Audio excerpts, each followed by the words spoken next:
Hello, everyone, and welcome to the Triangles Meditation Group. Today is Monday, July 26, 2022.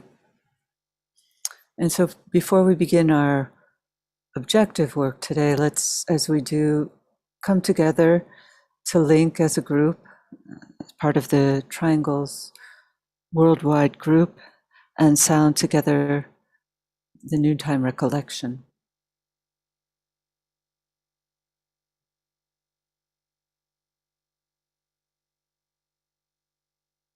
We know, O Lord of life and love, about the need. Touch our hearts anew with love, that we too may love and give.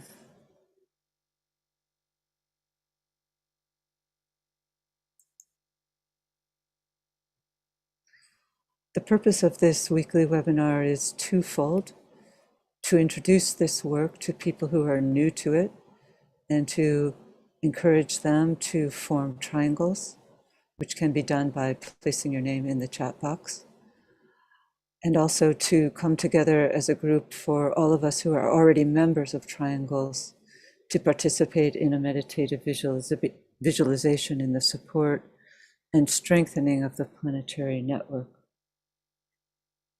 Triangles is a daily visualization technique using the power of thought and prayer to uplift and transform planetary consciousness. The work involves establishing a line of lighted, loving communication between yourself and two other people, and agree to do this every day. So the three people link together, visualizing a triangle of light, mentally, spiritually, and in a spirit of goodwill to all humanity. Then that triangle is placed within the larger framework of the planetary network of triangles. And as the network is visualized, the great invocation is sounded, a world prayer that is ideally suited to release the contacted energies through the etheric or energy body of the planet and into the minds and hearts of all people who are receptive to spiritual stimulation. This work need only take a few minutes each day, and it can therefore be fit into even the busiest of schedules. So those of you who are new, we welcome you to this work, and we hope you will find this community to be something valuable for your spiritual life, and more importantly, for the life of humanity and the planet. And after our meditation today, we are graced with the presence of Eduardo Gramalia, again from Argentina, who will be talking to us about Leo and self-awareness, as the sun is now moved into that sign. And I also wanted to highlight that this Thursday, the Lucis Trust in New York will be hosting a new moon meditation, and that begins at 6 p.m. And we'll place the chat for that in the chat box. So we encourage those of you who can to participate with us. And then we're also going to place in the chat box a link for a Facebook group that will be meeting tomorrow, Tuesday evening, Eastern Daylight Time at 8 p.m., where they will be posting a video on the 7 rays. It's called Know Yourself, 7 Rays of Life. It's an introduction to the 7 rays, which you then might like to share with people in your community so that they can have a brief introduction to the 7 ray energies that compose each individual. So now, as we always do at this time, let's work together with a meditative visualization. So let's begin by visualizing the planet as a sphere of lighted energy. And within this sphere, visualize a triangle composed of the 3 primary planetary centers: the planetary head center, Shambhala; the planetary heart center, the spiritual hierarchy, and the planetary throat center, humanity.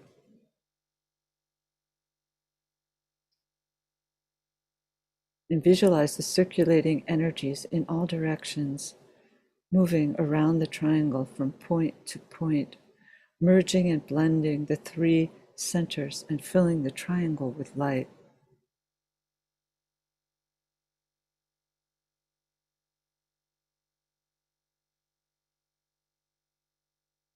And now superimpose upon that triangle a 5-pointed star, the star of the world teacher,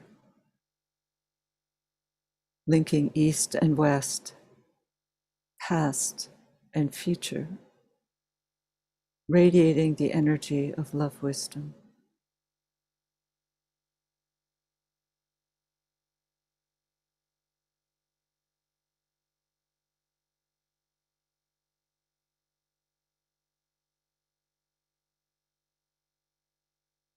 At each point of the star, the sphere of his activity, stands an outpost of his consciousness, the 5 planetary centers.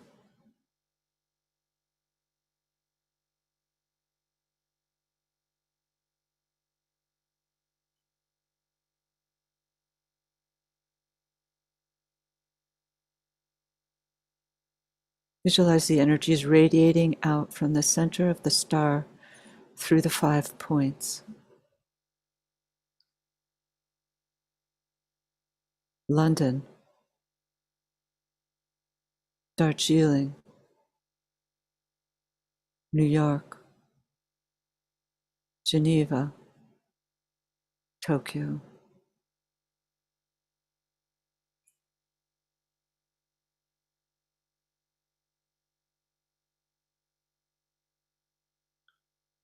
Visualize these outpouring energies enlivening small groups of people gathering everywhere, aiding them to focus and direct the energies into the consciousness of all humanity, solving its problems, creating right human relationships, restoring peace on earth.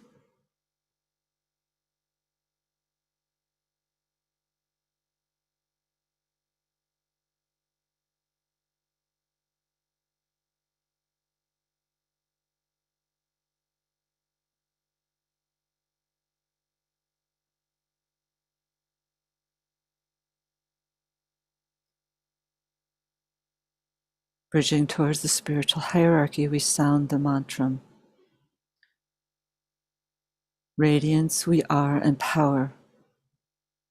We stand forever with our hands stretched out, linking the heavens and the earth, the inner world of meaning and the subtle world of glamour. We reach into the light and bring it down to meet the need. We reach into the silent place and bring from thence the gift of understanding. Thus with the light we work and turn the darkness into day.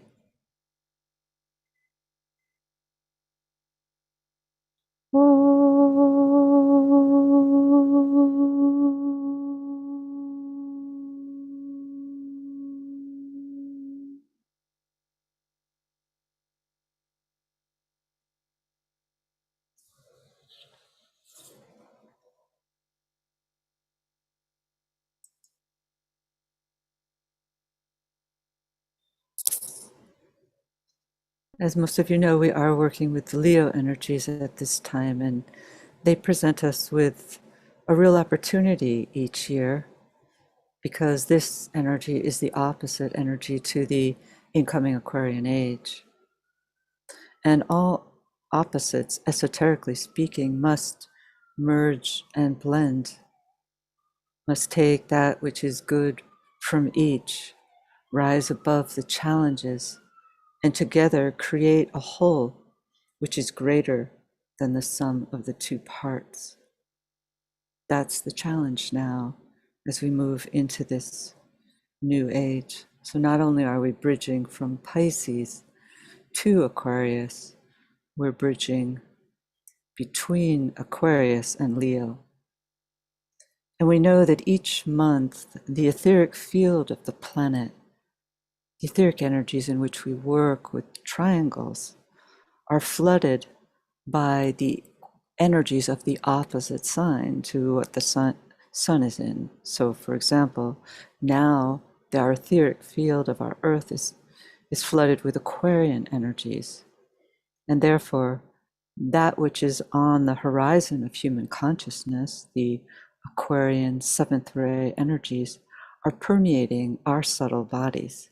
And so it's an opportunity to take some rest, as we do, many people do during this time of year, from our outer labors, and consequently free our minds somewhat from the usual stresses and pressures, and thereby become more receptive to these hovering etheric Aquarian energies, and thereby capture a glimpse of perhaps some of those fleeting deep impressions that can become seeds for possible contributions to the unfolding plan. That's our opportunity. One of the primary qualities of the sign of Leo is, of course, alignment.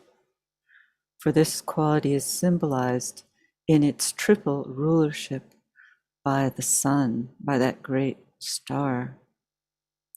To the ancient seers, Leo was known as the sign of the triple sun, the physical sun, the spiritual heart of the sun, and the divine central spiritual sun.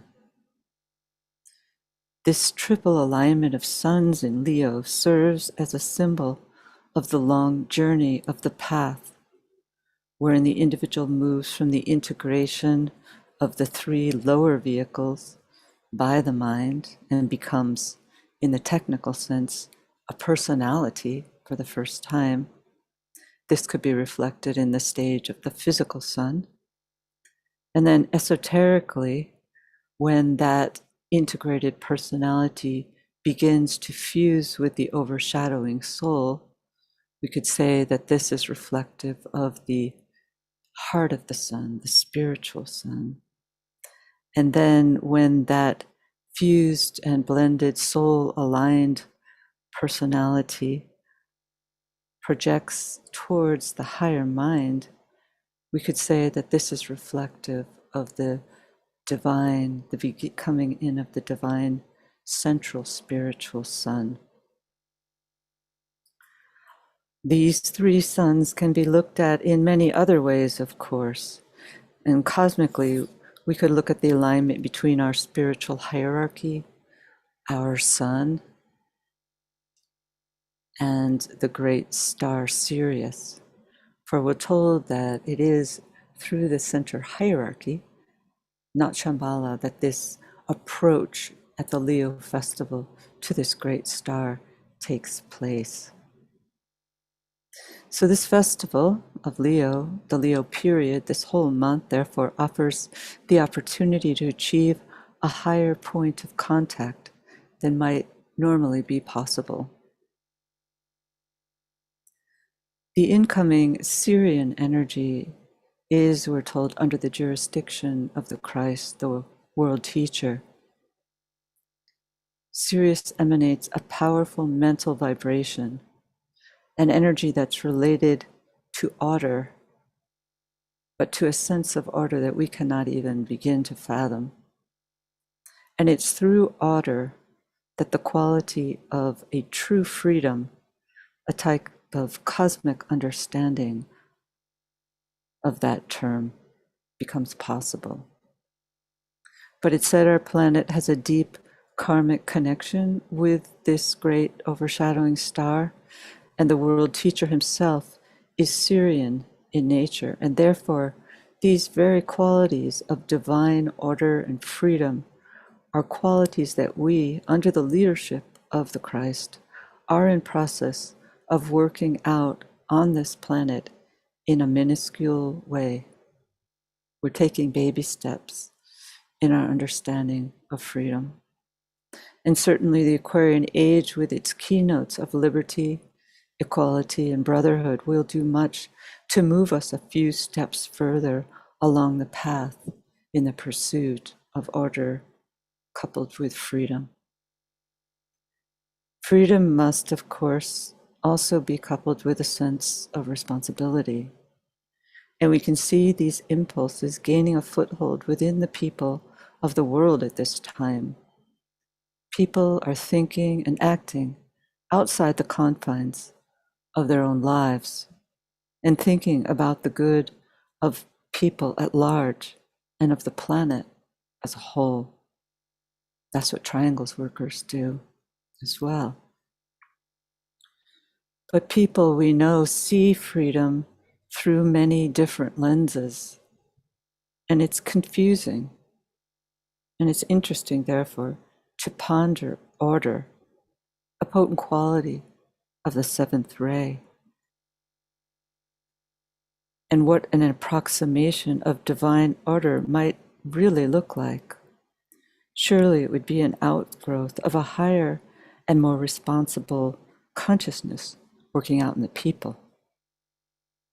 Today we see a distorted manifestation of order attempting to impose itself through controls which are seeking to arrest human freedoms and which are igniting a backlash among the peoples of the world.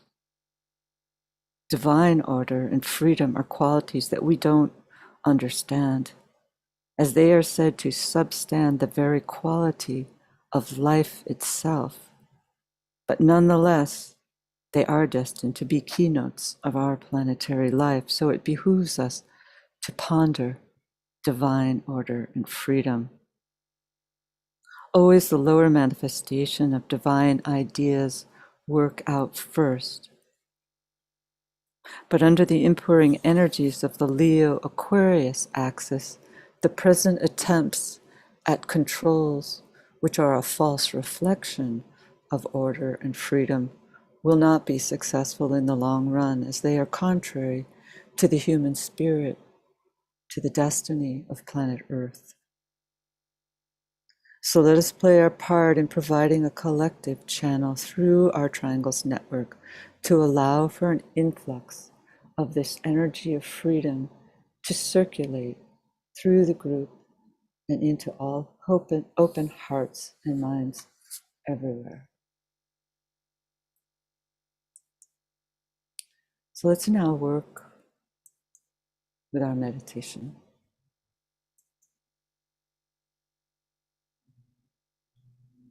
Coming together, integrating as a group.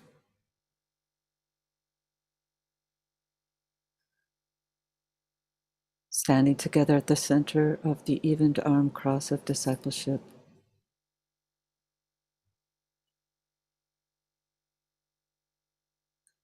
Linking as a soul, as a point of love and light with all people throughout the world who are working in this Triangles meditation group.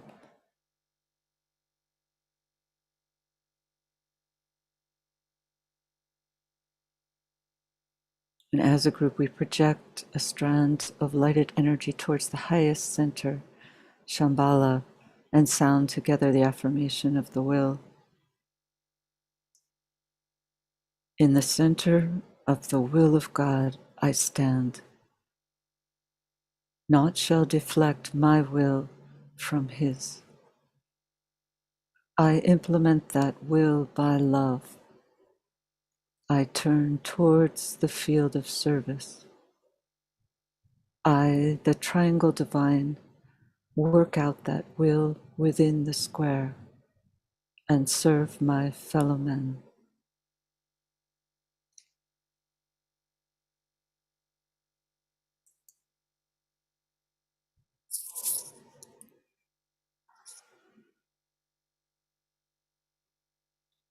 Using the creative imagination, link with two other points of light to create a triangle of light.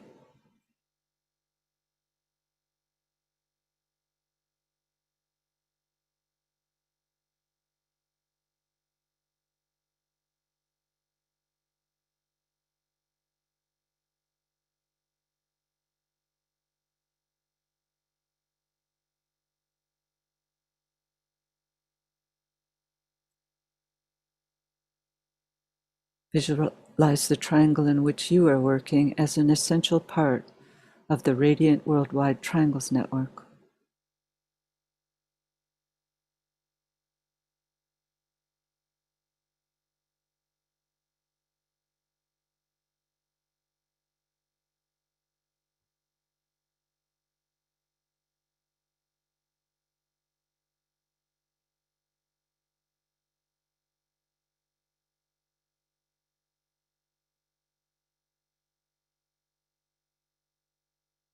Hold the consciousness immersed within the light of the group soul, the heart of love, which underlies and infuses the network.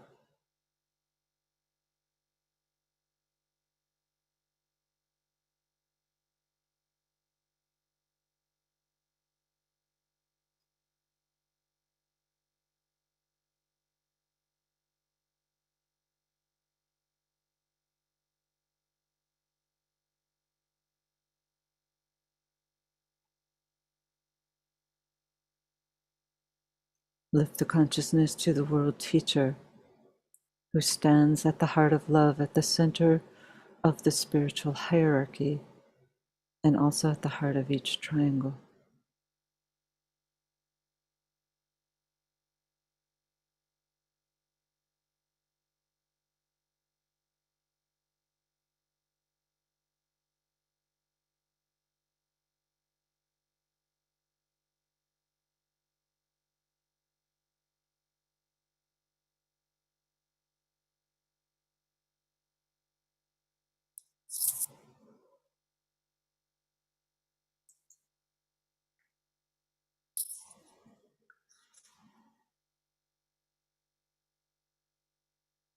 Precipitation. Visualize the energies of love, light, and goodwill circulating in and around the triangle's network.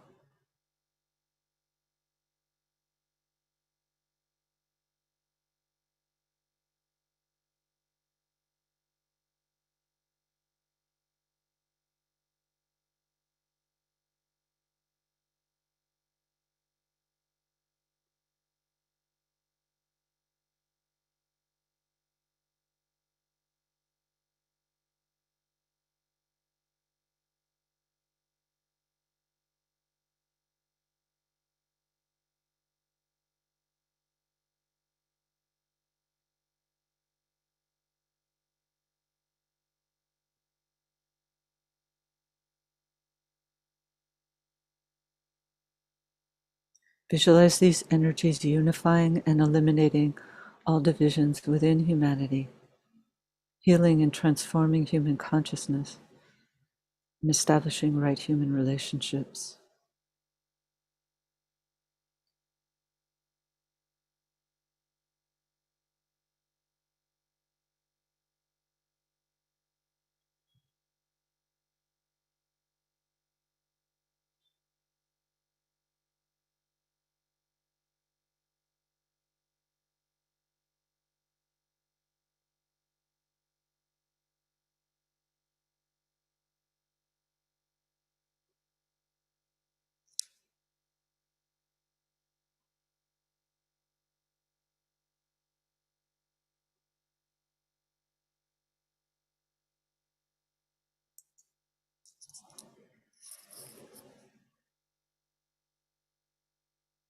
Linking together as a worldwide group, we sound the mantra of unification.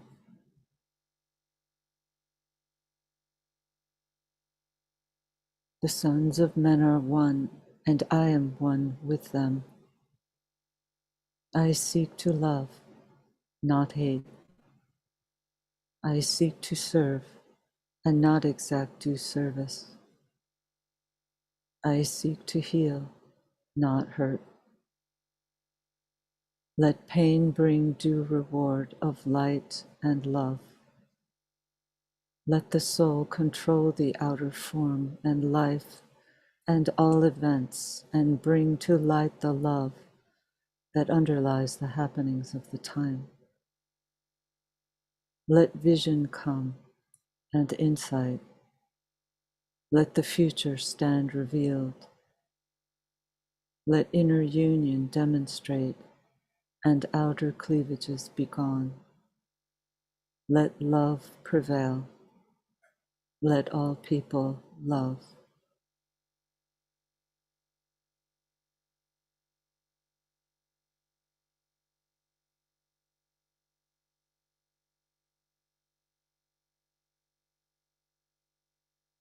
Visualize the whole planet alight with triangles. See new triangles being formed everywhere.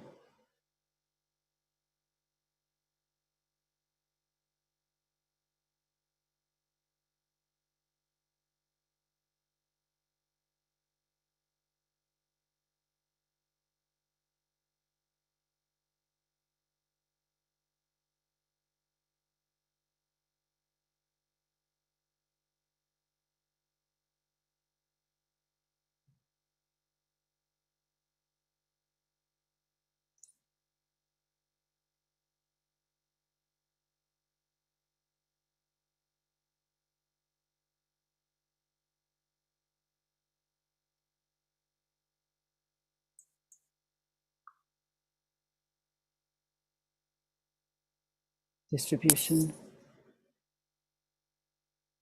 Sounding the great invocation, silently or aloud.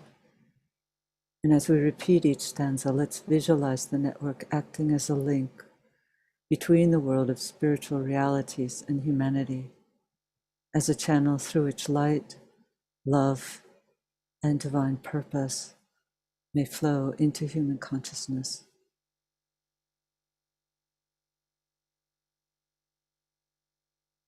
From the point of light within the mind of God, let light stream forth into human minds.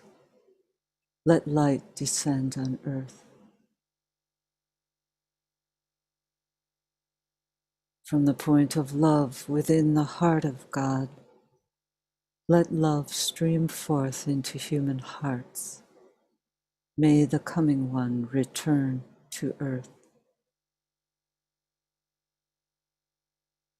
From the center where the will of God is known, let purpose guide all little human wills, the purpose which the masters know and serve. From the center which we call the human race, let the plan of love and light work out, and may it seal the door where evil dwells. Let light and love and power restore the plan on earth.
Thank you, everyone, and welcome, Eduardo.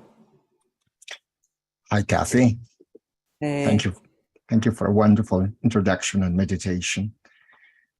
Thank you. And now you can share your screen, I believe. I hope I didn't do this. I hope so.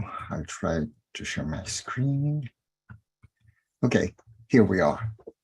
Okay, great. Whoops. Let me get this out of here. Okay. Okay. Hello, everyone. Some thoughts about Leo.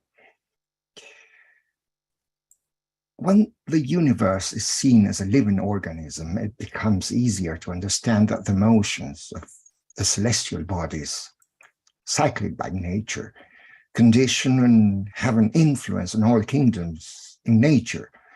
The planets, stars, and constellations to which we attribute some astrological influence upon human affairs are living beings subject to a cyclic return, just as a human being.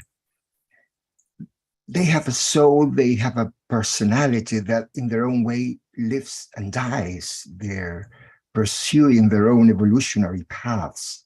They have their own inner natures, their own notes, their presence and position, having therefore a definite influence on all else in space.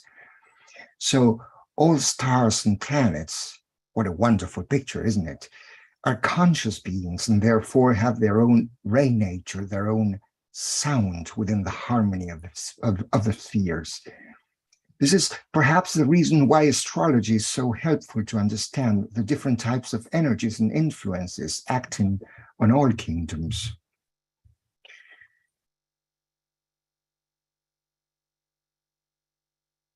The Tibetan once called astrology the greatest and oldest of all sciences, to which he added that this science must be restored to its original beauty.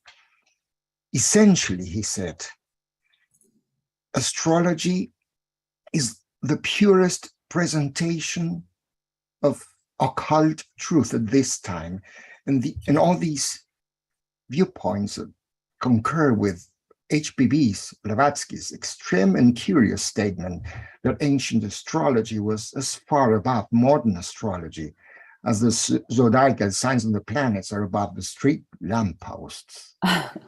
Yeah, It's a good one. it's a good one, isn't it? So millennia, what's the conclusion? That millennia of astrological study have but only revealed its outer garments, though it seems that the astrology of the soul is yet to come. We will be working with the energies of Leo this month. In the zodiac, according to HPV, one of the deepest mysteries of this universe, note that, we find inscribed the whole story of the human beings, as well as that of the spiritual disciple. After the mass experience of Cancer comes the self-consciousness of Leo.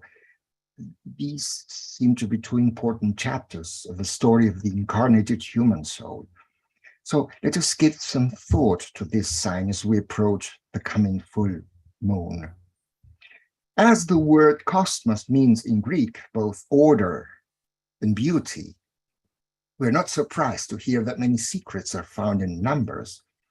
God geometrizes in this universe in some mysterious way made up of numbers. Numbers reveal an important triangle of energies, of which Leo is one point. Leo is the fifth sign and in some way related to Capricorn. The 10th sign, we're told, being as it were a middle point between the emergence in the first sign, Aries, and the summit of initiation in Capricorn. And another numerical relationship emerges when we compare Leo with the 8th sign, Scorpio. Leo, the 5th sign of the zodiac, counting from Aries via Taurus, is also the 8th sign, counting from Aries via Pisces. And 8 is the number of the Christ, or the indwelling reality, we are told. Esoteric astrology is essentially a science of triangles, and we have here a triangular combination of energies of Leo, Scorpio, and Capricorn, involving the human experience and indicating three important crisis points in the unfolding of consciousness. First, the unity of a self-conscious and integrated personality, Leo. I hope we understand what integrated personality is.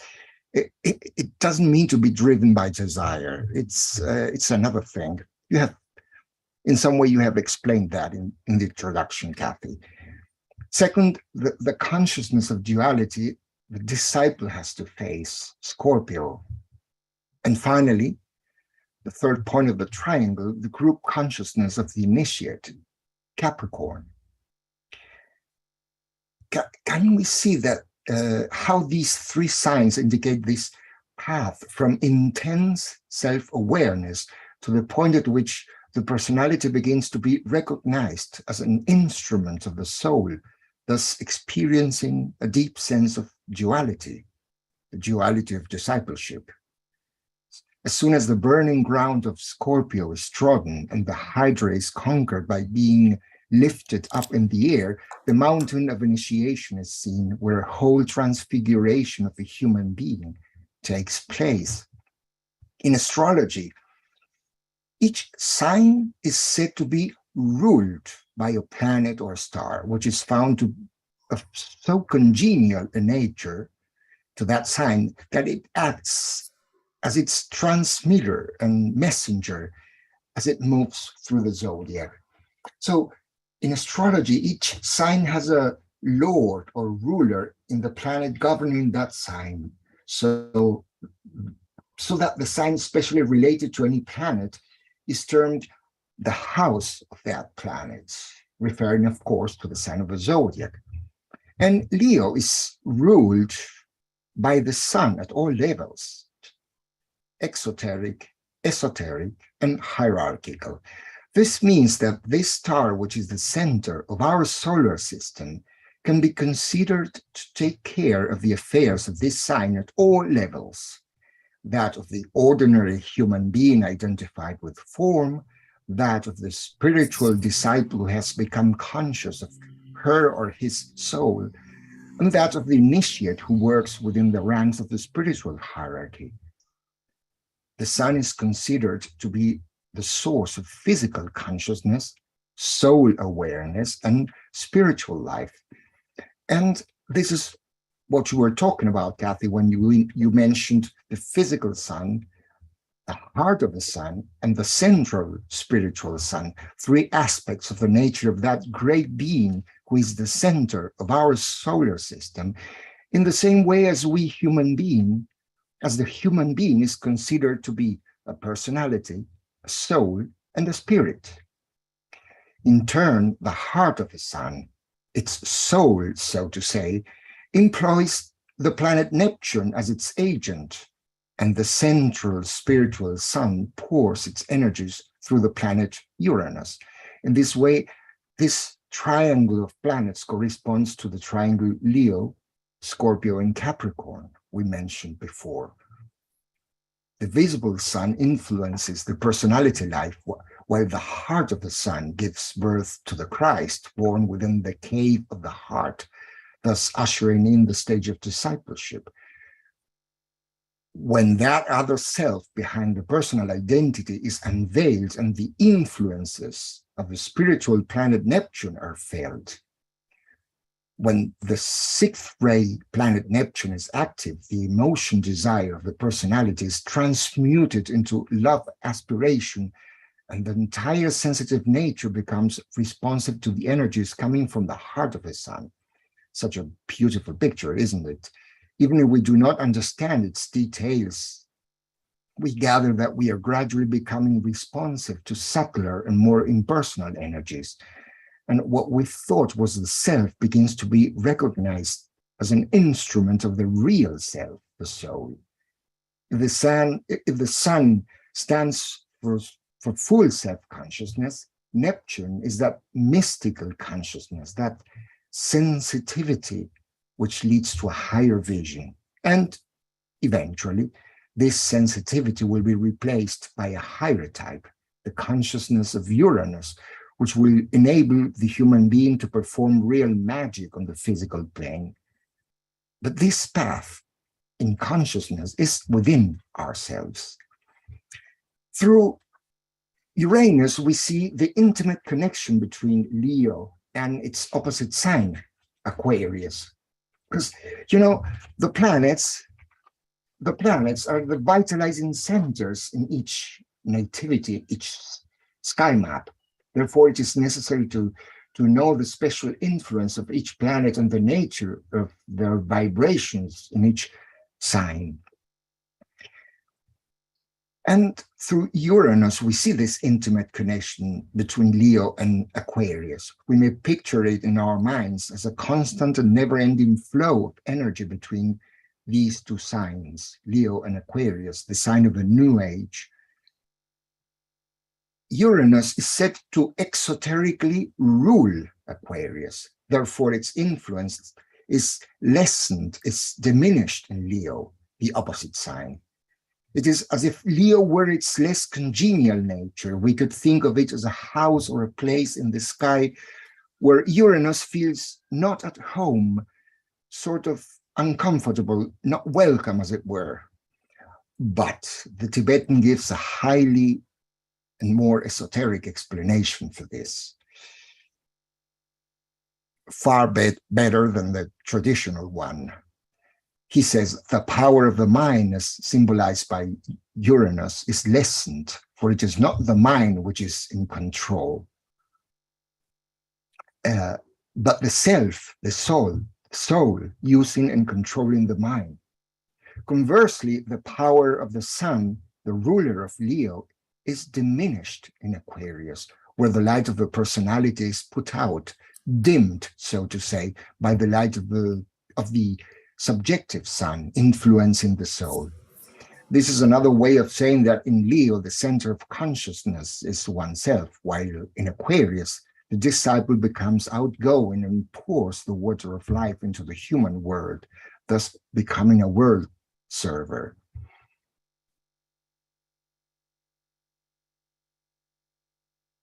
We once said that Hercules, whom we call the greatest hero of all Greek heroes. I don't know why two pictures do not turn up, but never mind.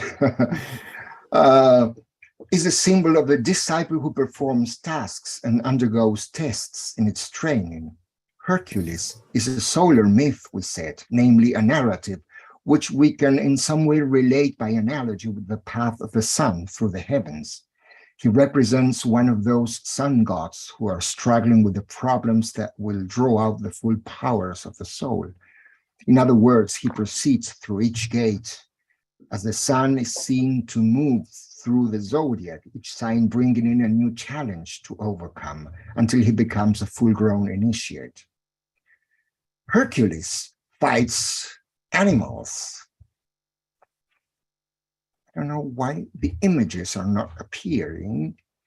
I'm going to turn off the PowerPoint and open it again, Kathy. Sure. I don't know. Let me open it again. Yeah. Okay. There we are. Okay. Mm-hmm.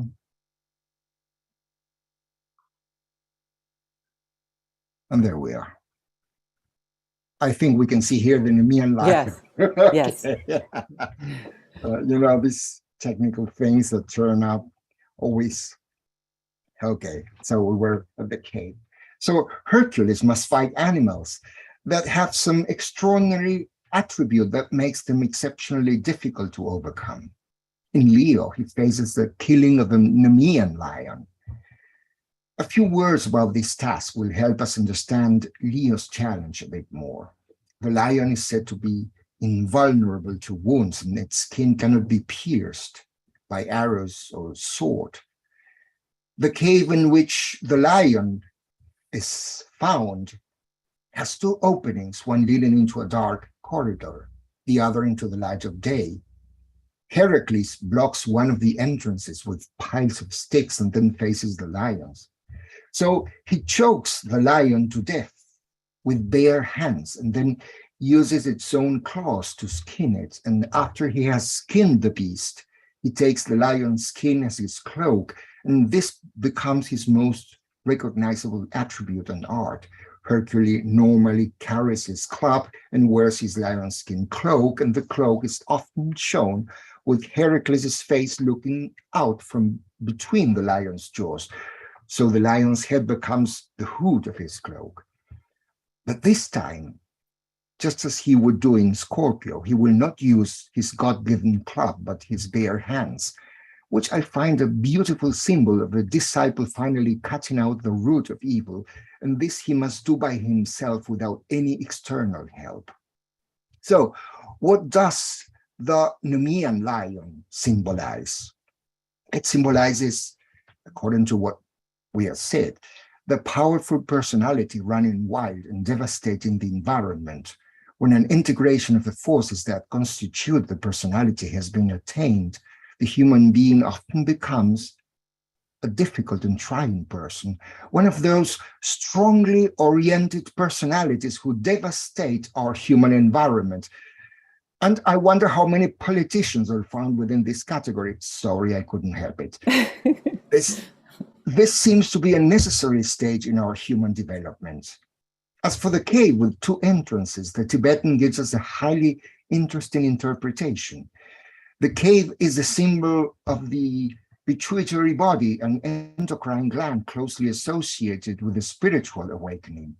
This gland has two lobes, symbolizing both openings of the cave, one of which the disciple must close before the higher mind can take control of the personality. He must use the opening which leads to the light, to a selfless life. In astrological terms, the disciple must discover the way out of the dramatic center. He must attune himself with the state of consciousness represented by those two planets, Neptune and Uranus, which the sun is said to veil. Can we see what this means? Behind self-awareness and personal identity lies the way out of the labyrinth of form, the path to the kingdom of God.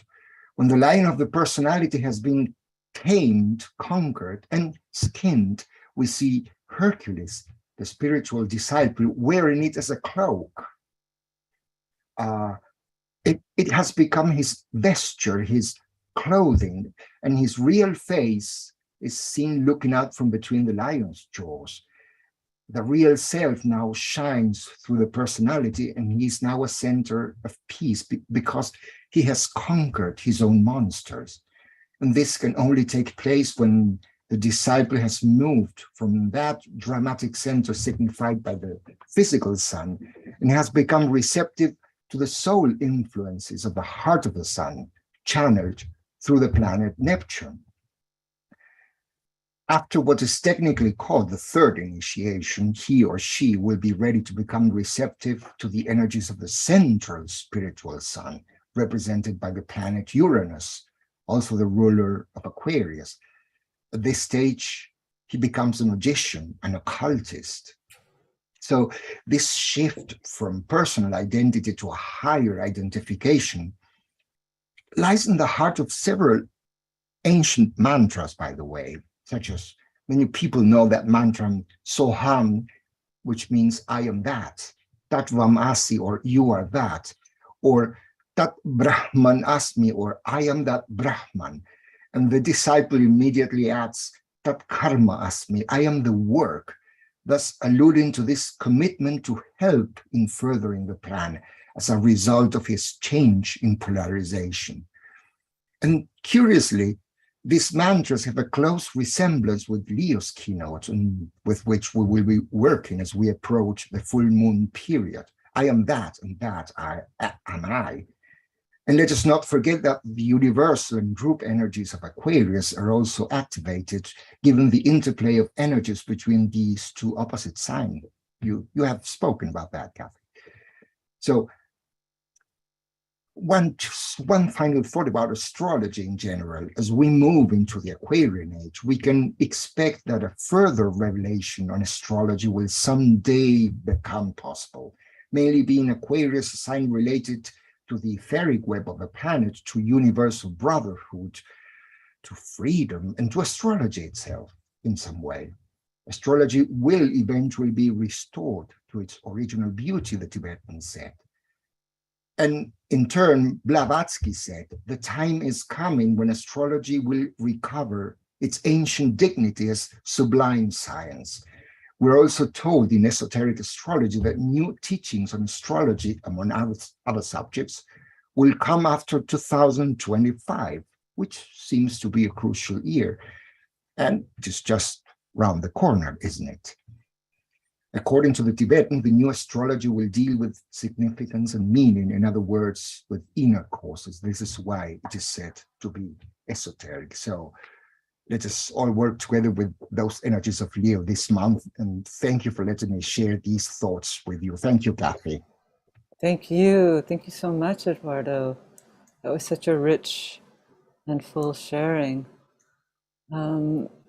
It's interesting. Just this morning, I was listening to a video about the life of Linus Pauling, a great chemist and Nobel Prize laureate. And they asked him, his grandson actually asked him about, well, Grandpa, what about astrology? And I thought, oh, this is interesting.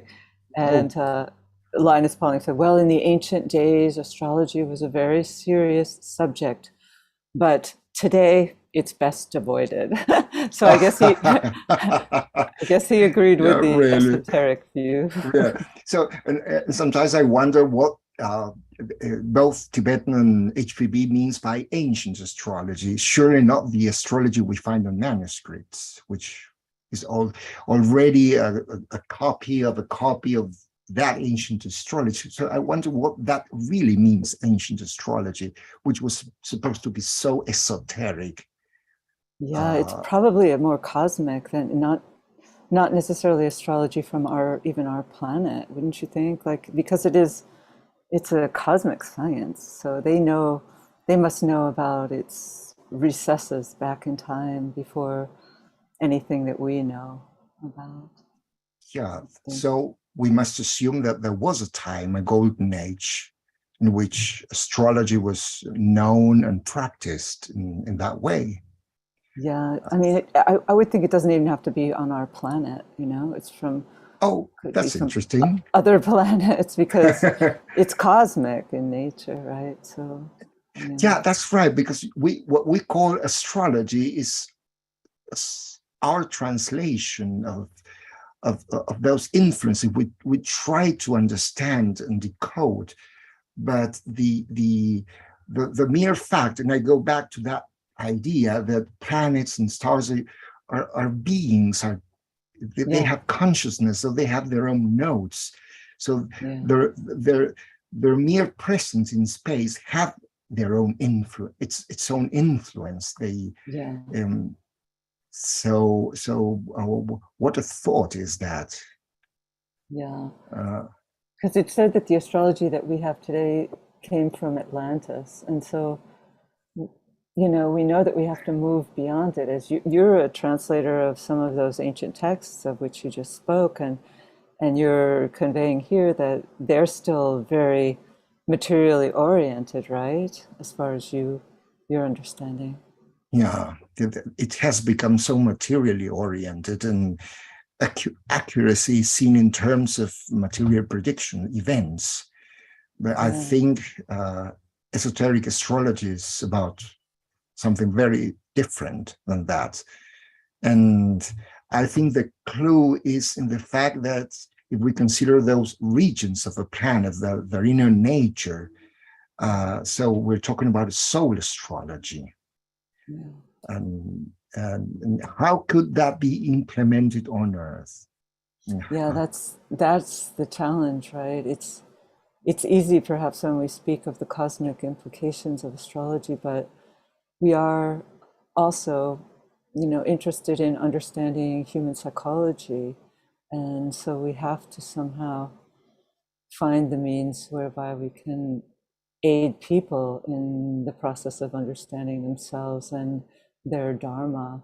And that involves horoscopes, of course. And the Tibetan has indicated that we have to move into a new type of horoscope. Yeah, and imagine how many influences unaccounted for we will have to take into account. You were talking about Sirius, for instance, and imagine all the stars. They must have an influence. They have their own natures. We're just considering the lesser part, the zodiac, a few constellations. And, Blavatsky said how many planets unaccounted for there are in the solar system. There may be some planets which have not reached manifestation yet. They're still etheric. Some planets, such as the moon, as we have said, that doesn't have a real influence except the result of a thought form. That is a very real influence, though, and unfortunately, that lunar influence. And sometimes it is strongly felt, isn't it? Yes. Whatever it is strongly felt. It is. But I was just reading, interestingly, a point in White Magic, which I had forgotten, where he said that there are two other planets which, just like what you just said, they're decaying, like the moon is, only they're no longer visible. I think they've moved into their astral bodies. And he said that these two planets are very nefarious in nature, and they're having a lot of impact upon humanity, but lessening, just like the moon is lessening in its influence, so are these two planets. But they're not even visible to the naked eye. But he also says, which was more interesting, that there's another planet that's coming into manifestation. It's on the evolutionary path, and that this planet is very related to the great lives. I forget if it was Sirius. I think it was. Maybe it was Sirius. I think it was Sirius, right? Sirius, and HPB also mentions a Raja star behind Jupiter. And do you think those nefarious planets you mentioned have to do with so-called cosmic evil? I don't know. I mean, there are in our solar system, so they're more like, maybe we could project systemic evil, but the other one is more important to us. And he says it's very related to the Aquarian age, so it will come in more powerfully. But since we only have a short time left, we should open it up. Someone has raised his hand. Joshua. Okay. Hello, Joshua. I think I remember that passage you were talking about, Kathy. He, as far as I can recall, it wasn't about cosmic evil, and he even said that the use of those two planets that are fading away, one had to do with sexuality and sexual perversions, and the other one had to do with cruelty. But he said actually in the past of humanity, the energy that they actually had a somewhat positive anyway use. In the development of certain aspects of consciousness in the history, probably the far history of humanity. But now they're mostly negative. Yeah, I thought he also said they were pretty negative in the past as well. I mean, sure, they had positive qualities, but I think they were pretty negative. Anyway, okay, thank you. Let's see the chat. Yeah, you could. There's another hand raised from John. Okay. Thank you, Eduardo. Kathy, wonderful talk. Very exciting. Regarding the ancient path, some of the roles there. I can't really hear you, John. I'm in the middle. Can't really hear you. John, are you there? Yeah, I think he might be outside, so can't really hear you, John. So I'm going to mute him. So here in the chat, someone said, DK said in the race and the initiations that most human beings choose the higher way to Sirius on the fourth path. He also said that Sanat Kumara is not related to Sirius, right, and is not on that path, but that Lucifer is. How do you interpret those two statements? Well, remember that we talked a little about Lucifer. That was the name of Venus, right? When he was a morning riser. Lucifer means is one of the, according to the secret doctrine, is one of the biggest mysteries because it has to do with the mystery of the fallen angels. That a time, so-called Lemurian epoch, when in the division of sexes and all that, the point in the crisis of individualization, one of the greatest mysteries. And it literally means the bearer of light, light bearer. And curiously enough, the Greek word for that is phosphorus.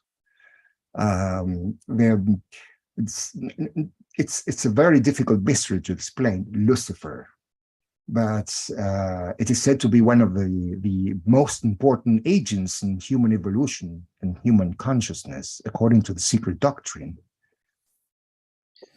Often the Christ is referred to or related very much to Venus, whereas the Buddha is related to Mercury.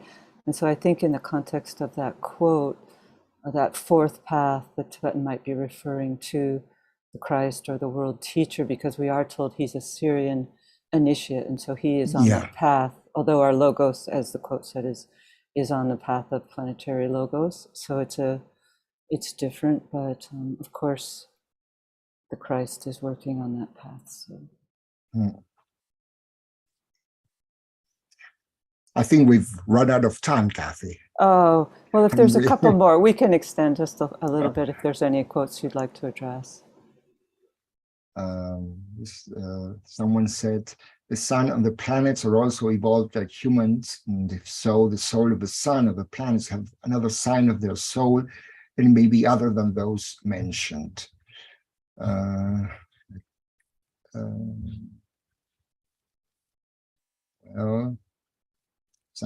Isabel said, Regulus, Leo's alpha or brightest star, transmits the law from Sirius, and said DK in esoteric astrology. So the energy of Regulus is inspiring true order.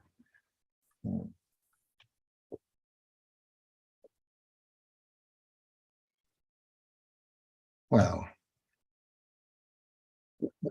what an energy that of Leo, isn't it? Yes. So, and Kathy, how do you interpret that of Neptune being veiled by the sun?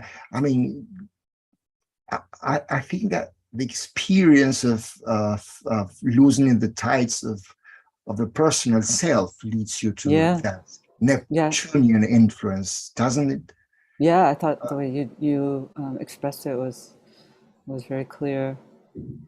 Yeah, I mean, I guess that it's, whenever I think of a veiling, it's a protective measure, you know, for those individuals who cannot yet withstand the potency of an unveiled planet. And so you would think that when it stands within the heart of the sun, the intense magnification of the energy of that point, of that Neptune there needs to be veiled because it's so intensely magnified, and therefore it can only be unveiled when the soul is the conditioning factor in the life, and then on into the Uranian energies of pure electric fire. So yeah, I think it's a protective measure, obviously, but there's certainly many other understandings to it as well. Yeah, I think in the introduction you explained it so well.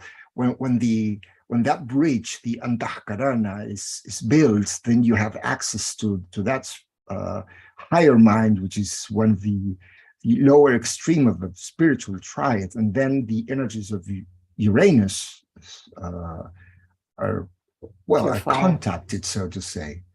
Yeah, you wonder about.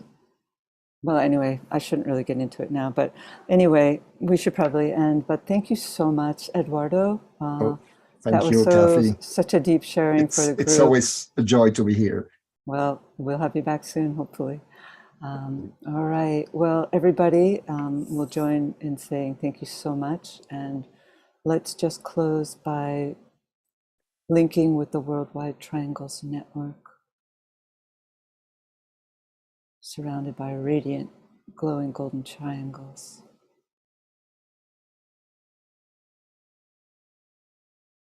And the sound Om.